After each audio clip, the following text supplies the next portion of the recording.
মৰমৰ ছাত্ৰ-ছাত্ৰীসকল তোমালোকে নিশ্চয় ভালে আছা। আজি আমি এইটো ক্লাছত আলোচনা কৰিম তোমালোকৰ অসম জাতীয় বিদ্যালয়ৰ তৃতীয় শ্ৰেণীৰ নতুন গণিত কিতাপখনৰ পৰা অনুশীলনী 10ৰ খৰ পৰা আমি আলোচনা কৰিম। গতিকে অনুশীলনী 10ৰ খত 1 নম্বৰ 2 নম্বৰ প্ৰশ্নৰ উত্তৰ আগৰ ভিডিঅ'টোত কৰি দিয়া আছে। তোমালোকে যদি চোৱা নাই তোমালোকে চাই ল'ব পাৰিবা চেনেলটোত গৈ। আমি আজি এইটো ক্লাছত আলোচনা কৰিম 3 নম্বৰৰ পৰা। 3 নম্বৰ দিয়া আছে তলৰ প্ৰতিটোৰে একোটাকৈ চিত্ৰ আঁকি নাম দিয়া। এতে কেইটামান চিত্ৰৰ নাম দিয়া আছে, সেইকেইটা আমি আঁকিব লাগে আৰু তাৰ যিবিলাক নাম আমি নাম কেনেকৈ দিওঁ সেইবিলাক দিব দিছে। এতে ক নম্বৰ দিয়া আছে সৰল ৰেখা, খ বক্ৰৰেখা, ৰেখাখণ্ড, ৰশ্মি, আয়ত, বৰ্গ। এইকেইটা আমাৰ ইয়াতে আঁকিখিনি নাম দিব দিছে। গতিকে আমি দেৰি নকৰি আৰম্ভ কৰিছোঁ প্ৰথম ক নম্বৰৰ পৰা। ক নম্বৰত দিয়া আছে সৰল ৰেখা। গতিকে সৰল ৰেখা আমি আঁকিবলৈ হ'লে আমি কি ব্যৱহাৰ কৰিব লাগিব? স্কেল ব্যৱহাৰ কৰিব লাগিব, তেতিয়াহে আমাৰ ৰেখাটো সৰল হ'ব। গতিকে দেৰি নকৰি কেনেকৈ তোমালোকে সৰল ৰেখা আঁকিবা? সৰল ৰেখা আঁকোতে কেতিয়াও তুমি নিজে হাতেৰে আঁকিবলৈ চেষ্টা নকৰিবা, এইটো নহ'লে ভাল নহয়। সৰল ৰেখাটো সদায় স্কেলেৰে একদম পোনকৈ আঁকিবলৈ চেষ্টা কৰিবা। গতিকে আমি সৰল ৰেখা আঁকিলোঁ। সৰল ৰেখা আমি কি কৰিব লাগে? দুয়োফালে এনেকৈ মূৰটো জোঙা কৰি কাৰ চিনৰ নিচিনা বনাই দিব লাগিব। তাৰমানে সৰল ৰেখা এইটো এইফালেও অসীমলৈ গৈ থাকিব পাৰিব, এইফালেও অসীমলৈ গৈ থাকিব লাগিব। ইয়াৰ মানে আৰম্ভণি আৰু শেষ নাই, নিৰ্দিষ্ট দৈৰ্ঘ্যও নাই। আমি ইয়াক নিৰ্দিষ্ট জোখ ওলাব নোৱাৰিম। গতিকে এইটোৱে তাকে বুজাইছে। গতিকে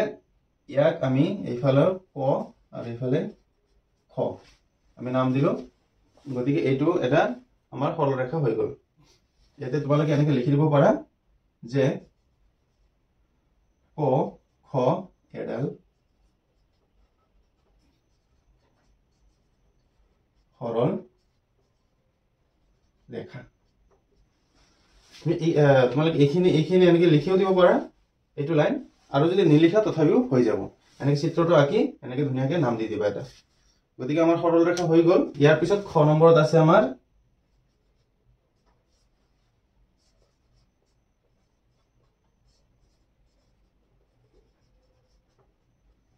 বক্ৰৰেখা।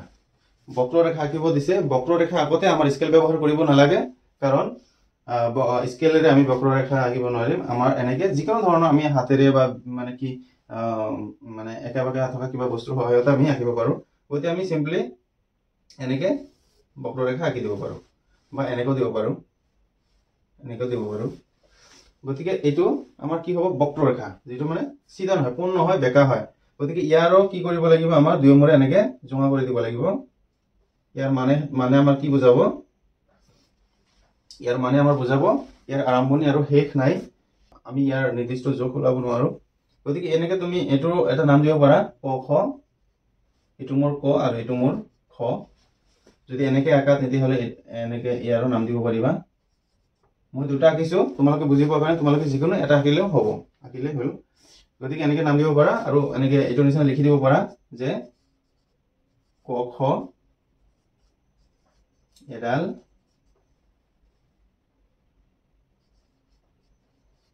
বক্ৰ ৰেখা।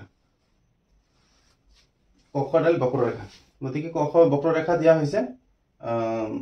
ইয়াতে তুমি যিকোনো এটা মই এনেকৈ ভাগ কৰি দিছোঁ, হয় ইফালতো আঁকিবা নহ'লে ইফালতো আঁকিবা, যিকোনো এটা আঁকিলে হ'ব, দুটা আঁকিব নালাগে। তো বুজি পালা বক্ৰৰেখা কাক কয়? সৰল ৰেখা আমি কোনকৈ আঁকিব লাগিব? স্কেলৰ সহায়ত। আৰু বক্ৰৰেখা আমি হাতেৰে আঁকিব পাৰিম, স্কেল নালাগে। গতিকে এনেকৈ নাম দিবা, একেবাৰে সহজ, ইয়াতে টান একো নাই। তাৰপিছত আছে আমাৰ গ নম্বৰত আমাৰ আঁকিব দিছে ৰেখাখণ্ড। ৰেখাখণ্ডৰ চিত্ৰ আঁকি নাম দিব দিছে। গতিকে ৰেখাখণ্ড আঁকিবলৈ হ'লে আমি কি কৰিম? হাতেৰে আঁকিব পাৰিম বা আমি স্কেলৰ সহায়ত আঁকিব পাৰিম। গতিকে স্কেলৰ সহায়তে আঁকো। স্কেলৰ সহায়ত আঁকিলে এইটো কি হ'ব? সৰল ৰেখাৰ ৰেখাখণ্ড হ'ব, আৰু একা বেকাকৈ আঁকিলে সেইটো বক্ৰৰেখাৰ ৰেখাখণ্ড হ'ব। গতিকে সৰল ৰেখা আঁকি ল'লোঁ। এতিয়া সৰল ৰেখা যিটো আমি আঁকিছিলোঁ কি কৰিছিলোঁ? এইফালে জোঙা কৰি দিছিলোঁ। তাৰমানে ইয়াৰ আমাৰ নিৰ্দিষ্ট জোখ নাই, আৰম্ভণি আৰু শেষ নাই। কিন্তু ৰেখাখণ্ড যিটো, ৰেখাখণ্ডটো শব্দৰ পৰা আমি বুজিব পাওঁ যে এইটো এটা টুকুৰা, ৰেখা এডালৰ টুকুৰা হয়। ইয়াৰ নিৰ্দিষ্ট জোখ আছে, ইয়াক আমি জুখিব পাৰোঁ। গতিকে ইয়াৰ এনেকে দিব লাগিব এইটো আৰম্ভণি বিন্দু এইটো শেষ বিন্দু গতিকে ই আৰু ইয়াতকে বাঢ়ি নাযায় বা কমিও নাযায় গতিকে ইয়াৰ আমি যদি এইটো ধৰা 10 সেন্টিমিটাৰ আছে তেতিয়াহ'লে এইটো 10 সেন্টিমিটাৰ থাকিব এইটো আৰু বঢ়াব নোৱাৰে গতিকে এইটো মানে বুজাইছে যে এইটোই মানে বুজাই দিছে ইফালে মানে বন্ধ ইফালে আৰু মানে কম বেছি ই নহয় গতিকে ইয়াত নাম আমি দিম ক খ দিব পাৰো বা যিকোনো ধৰণৰ আমি দিব পাৰো ক খ দি দিও গতিকে এনেকে নাম দিয়া হৈ গ'ল তোমালোকে এইখিনি লিখি এৰিলেও হৈ যাব বা এনেকে তুমি স্পষ্টকৈ লিখি দিব পাৰা আকৌ যে ক খ এডাল ৰেখা খণ্ড বাস বুঝি পালা নিশ্চয় আমি সৰল ৰেখা আগতে কি কৰিছিলো এনেকে দিয়া নাছিলো এনেকে কাৰ্সেন দিছিলো তাৰ মানে বুজাইছিল এইফালে আৰু বাঢ়ি গৈ থাকিব পাৰিব কিন্তু ৰেখাখণ্ডত এইটো খালি ডিফাৰেন্স এইখিনিয়ে পাৰ্থক্য এইখিনি মনত ৰাখিবা তাৰ পিছত ঘ নম্বৰত আমাৰ কি দিয়া আছে ঘ নম্বৰত আমাৰ দিয়া আছে ৰশ্মি গতিকে ৰশ্মিটো কি কৰিবা ৰশ্মি মানে কি হল পোহৰ আমি যে টৰ্চ লাইট জ্বলাও নাইবা আমাৰ গাড়ীৰ যিবিলাক হেডলাইট থাকে সেইবিলাকৰ পৰা যিবিলাক পোহৰ ওলাই একদম পোনকে যায় সিধাকে যায় এইটো এডাল ৰশ্মি গতিকে ৰশ্মিটো সিধাকে যাব গতিকে আমাৰ স্কেল লাগিব আগতে গতিকে আমি এইটো এনেকে ফাৰ্ষ্টতে সৰল ৰেখাৰ নিচিনাকে আঁকি লম গতিকে এডাল ৰশ্মি আমি সৰল ৰেখাৰ নিচিনাকে আঁকি ললো ইয়াত ৰশ্মিৰ কি হয় ৰশ্মিৰ শেষ নাথাকে ৰশ্মিটোৰ কেৱল আৰম্ভণি থাকে শেষ নাথাকে গতিকে ইয়াৰ আৰম্ভণি বিন্দু আছে কিন্তু শেষ বিন্দু নাই ইয়াৰ কাৰণে আৰম্ভণি বিন্দু আমি এনেকে দিছো এইটোৰ নিচিনাকে যেটো ইয়াৰ আৰম্ভণি আৰু শেষ দুয়োটা আছে তাৰমানে ইয়াৰ পৰা আৰম্ভ হৈছে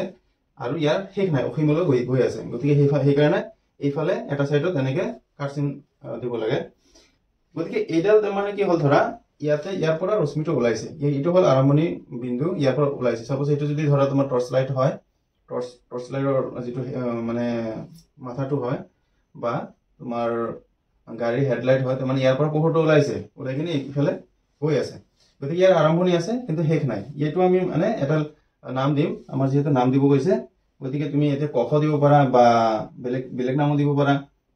গ ঘ দিব পাৰা যিকোনো এইটো কোনো ধৰবন্ধা হেৰি নাই যে তোমাৰ এইটোই দিব লাগিব গতিকে এনেকে গ ঘ দিব পাৰা যে আৰু এনেকে লিখি দিবা গ ঘ এডাল ৰশ্মি গ ঘ এডাল ৰশ্মি যেহেতু তুমি এইটো নম্বৰ কৰিছা গতিকে এইটো যেটো চিত্ৰ আছে সেইটো চিত্ৰ গ ঘ এডাল ৰশ্মি বুজাইছে গতিকে ইয়াতে আৰু তোমাৰ বিশেষ একো লিখিবলগীয়া নাই আমাৰ ঘ নম্বৰটো ৰশ্মি কেনেকৈ আঁকিব লাগে নাম দিব লাগে নিশ্চয় বুজি পালা তাৰ পিছত আমাৰ আছে কি আয়ত এটা আঁকিবলৈ হলে আমি কি জানো যে আয়তৰ বিপৰীত বাহুবিলাক সমান থাকিব গতিকে সেইটো কথা তোমালোকে লক্ষ্য ৰাখিবা আগতে সদায় স্কেল ব্যৱহাৰ কৰিবা তাৰ লগতে কোণবিলাক যাতে 90 ডিগ্ৰী হয় সেইটো মানে চাই লবা আৰু যিখিনি দৈৰ্ঘ্য গতিকে এইটো যিমানখিনি দৈৰ্ঘ্য আছে যদি 10 ইঞ্চি যদি 20 সেন্টিমিটাৰ আছে তেতিয়াহ'লে এইফালৰ ৰেখাডাল তোমাৰ 20 সেন্টিমিটাৰ আঁকি ল'ব লাগিব নহলে কি হ'ব ভুল হৈ যাব গতিকে এইটো পুৰা একদম থিয়কে আঁকি ল'ব লাগিব যেহেতু বহিত আঁকিলে জুখি ল'ব পাৰি বহিত আঁকিলে কি তোমালোকে যেতিয়া আঁকিবা তেতিয়াহ'লে কোনবিলাক চাই ল'বা যে 90 ডিগ্ৰী হ'ল নে নহল এইবিলাক চাই ল'বা নহলে এইটো শুদ্ধ নহ'ব ইয়াতে বৰ্ডত যেহেতু আঁকি আছো ইয়াতে মানে ইমান হেৰি নহয় ইমান ডাঙৰ জুখিবলৈ মোৰ তাতে কোনমান যন্ত্ৰ নাই তাৰ লগতে ইমান যেহেতু এইটো মাৰ্কাৰৰ আঁচটো মোটা হয় গতিকে অলপ জুখিবলৈ মানে মই এনেকৈ যাতে বুজি পোৱা তাৰ কাৰণে মই আঁকি দিছো আৰু নিজৰ হাতৰ জগতে গতিকে এইটো বাহু আৰু এইটো বাহু সমান হ'ব এইটো বাহু আৰু এইটো বাহু সমান হ'ব আৰু গতিকে কোণ 90 ডিগ্ৰী হ'ব এইটো ধ্যান ৰাখিব এতিয়া কথা হ'ল যে আমাৰ আয়তটো আঁকিলো এতিয়া আমাৰ ইয়াতে আমি নামবিলাক দিব লাগে আয়তৰ নাম দিব লাগে ঠিক আছে যদি এইটো মনত ৰাখিবা এনেকুৱা যদি কোণ থাকে বা নাম দিওঁতে সদায় আমাৰ ঘড়ীৰ কাঁটাটো যিফালে ঘূৰে তাৰ উল্টা ফালে আমি দিব লাগে নামবিলাক আখৰ প্ৰত্যেকটো মানে সাপোজ ইয়াৰ পৰা যদি আৰম্ভ কৰো তেতিয়াহ'লে আমাৰ এই এনেকে যাব ইয়াতে যদি ক দিও ইয়াতে খ গ ঘ এনেকে যাব এনেকে নাযায় ক খ গ গ সোঁফালে নাযায় বাওঁফালে যায় ঘড়ীৰ উল্টা ফালে এইটো এটা নিয়ম হয় গতিকে আমি এইটো ক খ গ ঘ এই চাৰিটা আমি চাৰিটা কোণত চাৰিটা আমি নাম দিলো গতিকে ইয়াৰ নামটো হ'ব কি ক খ গ ঘ গতিকে আয়তটো আগে আমি ইয়াৰ নাম দিলো যে ক খ গ ঘ এটা আয়ত গতিকে আয়ত বুজি পাই গলা আয়তৰ কেনেকৈ নাম দিব লাগে ইয়াৰ পিছত আছে আমাৰ বৰ্গ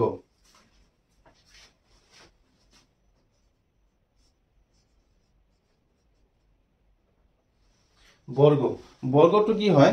যে আয়তৰ যেনেকৈ বিপৰীত বাহুবিলাক সমান আছিল বৰ্গৰ কিন্তু আটাইবিলাক বাহুৱে সমান আটাইবিলাক বাহু সমান আৰু আটাইবিলাক কোণো সমান 90 ডিগ্ৰীকে প্ৰতিটো কোণ গতিকে আগতে সেইটো মানে কি ধ্যান ৰাখিব লাগিব যাতে গোটেইখিনি সমান হয়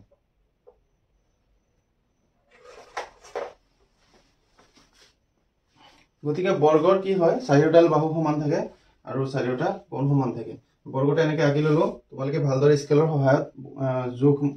জোখ দি ভালকে আঁকি ল'বা গতিকে এইটো এনেকৈ আমি নাম দিম ক খ গ ঘ এনেকৈ দি দিবা ক খ গ ঘ এটা বৰ্গ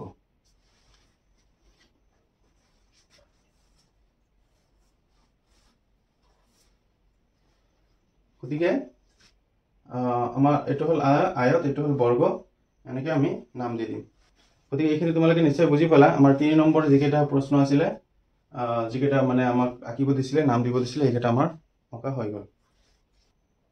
4 নম্বৰত আমাৰ কি সুধিছে কি কৈছে যে এটা ত্ৰিভুজ আঁকি নামকৰণ কৰা আৰু বাহুবোৰৰ নাম লিখা গতিকে আমি এটা ত্ৰিভুজ আঁকিব লাগে ত্ৰিভুজ কেনেকৈ আঁকা তোমালোকে নিশ্চয় জানা 3টা বাহুৰে আঁতৰা ক্ষেত্ৰক ত্ৰিভুজ বুলি কোৱা হয় গতিকে তোমালোকে স্কেলৰ সহায়ত ধুনীয়াকৈ ত্ৰিভুজ এডাল আঁকি ল'বা এনেকৈ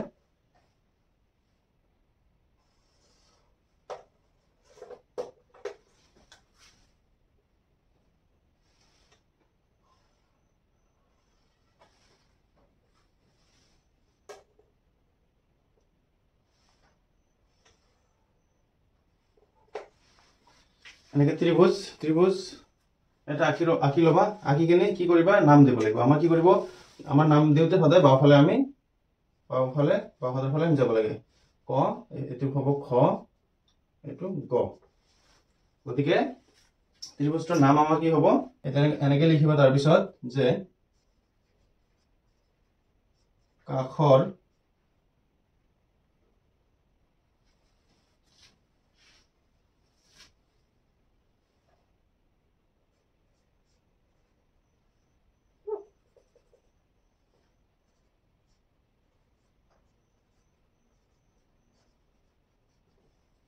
চিত্ৰত থকা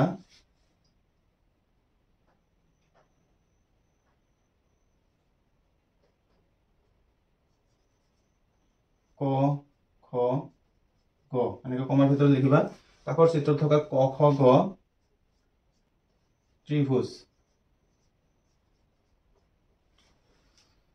ত্ৰিভুজটোৰ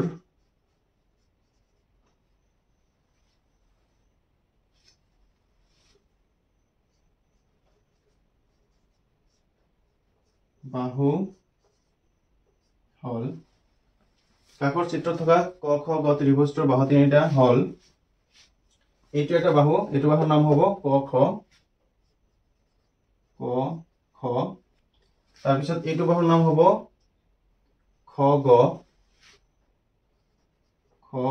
গ তাৰপিছত এইটো বাহুৰ নাম হ'ব গ ক আৰু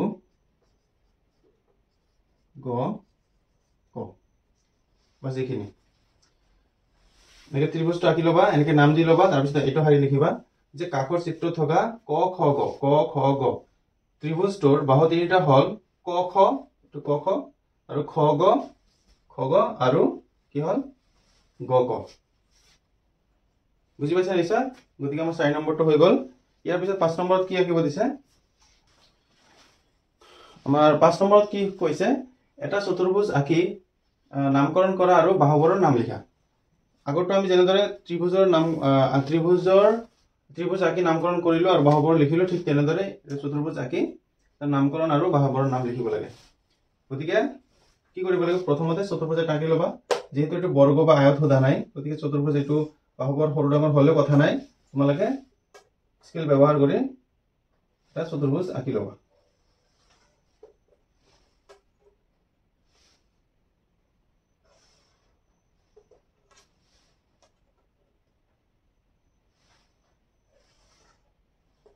মই লক তেৰাবাকাকে আঁকিলো যেহেতু চতুৰ্ভুজ গতিকে ইয়াৰ নাম দিব লাগিব মই কি কেনেদৰে বাওফালে বাওফালে যাব লাগিব ক দিলো খ হ'ব এটো হ'ব গ আৰু এটো হ'ব ঘ গতিকে ক খ গ ঘ আমাৰ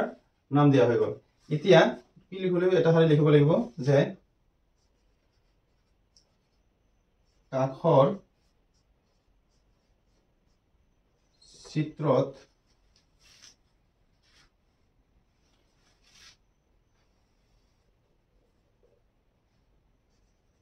চিত্ৰৰ কমাৰ ভিতৰত লিখিবা ক খ গ ঘ যেহেতু চতুৰ্ভুজ গতিকে চতুৰ্ভুজ লিখিবা চতুৰ্ভুজটোৰ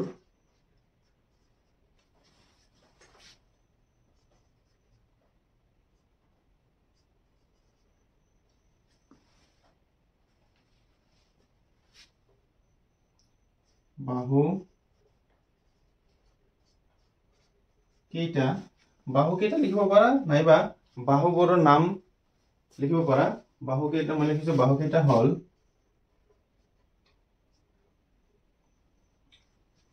ক খ কমা দিবা খ গ কমা গ ঘ আৰু শেষত ঘ ক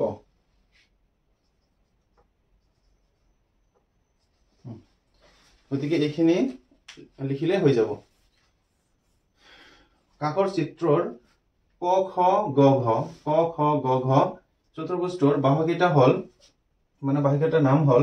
তোমালোকে বাহুকেইটা হল বা বাহুকেইটাৰ নাম হল বা বাহুবোৰৰ নাম হল এনেকে লিখিব পাৰা এনেকে কমা দি লিখিবা ক খ এটো বাহু খ গ এটো বাহু গ ঘ এটো বাহু আৰু ঘ ক এটো বাহু গতিকে এনেকে লিখিবা নিশ্চয় বুজি পাইছা আমাৰ 5 নম্বৰটো হৈ গল এতিয়া আমাৰ 6 নম্বৰত কি সুধিছে 6 নম্বৰ প্ৰশ্নত আমাক কৈছে দুটা বেলেগ বেলেগ জোখৰ বৃত্ত আঁকা গতিকে বৃত্ত আঁকিবলৈ হলে কি লাগিব আমাৰ কম্পাস ব্যৱহাৰ কৰিব লাগিব যেটো জ্যামিতি বক্সত পোৱা যায় যেহেতু মই বৰ্ডত আঁকিব লাগি আছে গতিকে ইমান ডাঙৰ কম্পাস মোৰ হাতত নাই গতিকে মই কিবা বস্তু সহায়ত মই দুটা বৃত্ত আঁকি ললো গতিকে এই দুটা বৃত্ত এনে দেখি গম পোৱা গৈছে যে এটো সৰু এটো ডাঙৰ তথাপি তোমালোকে যেতিয়া আঁকিবা কি কৰিবা যেটো কেন্দ্ৰ থাকিব যৰ পৰা তোমাৰ মানে কি কম্পাসৰ যেটো এটা ভৰি যত থাকিব এটা কাটা যত থাকিব সেটো কেন্দ্ৰ হ'ব আনটো যেটো ঘুৰিব হেতু তাৰ মানে বাউন্ডাৰিটো হ'ব গতিকে যেটো সেন্টাৰ আছে কেন্দ্ৰ হ'ব যেটো এই কেন্দ্ৰৰ পৰা মানে ইয়ালৈকে তুমি যেটো বেখাৰদটো